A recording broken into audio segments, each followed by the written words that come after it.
সুনামগঞ্জ সীমান্তে বিস্ফোরক তৈরির ২৪টি ইলেকট্রিক ডেটোনেটর উদ্ধার করেছেন বর্ডার গার্ড বাংলাদেশ বিজিবির সদস্যরা। শুক্রবার সকালে জেলার তাহিরপুর উপজেলার চারাগাঁও সীমান্তের মাইজগাঁও গ্রাম থেকে এগুলো উদ্ধার করা হয়।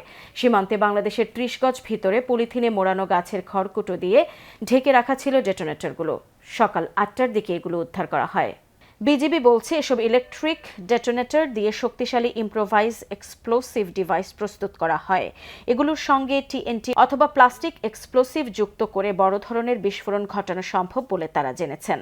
দুপুর ১২টার দিকে সুনামগঞ্জে বর্ডার গার্ড বাংলাদেশের ২৮ ব্যাটালিয়নের অধিনায়ক lieutenant colonel AKM Zakaria Kadir এসব তথ্য জানান। এ নিয়ে ব্যাটালিয়ন কার্যালয় প্রাঙ্গণে প্রেস ব্রিফিং করেন তিনি। কর্নেল জাকারিয়া কাদির ধারণা করছেন, দেশের বিদ্যমান পরিস্থিতিতে নাশকতার জন্য এগুলো আনা হতে পারে। দেশকে অস্থিতিশীল করার পরিকল্পনা এর পেছনে থাকতে পারে।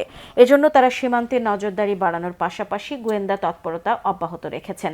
স্থানীয়ভাবে এসবের পেছনে কারা থাকতে পারে, কী কারণে আনা হয়েছিল, এই বিষয়টিও গুরুত্বের সঙ্গে দেখা হচ্ছে।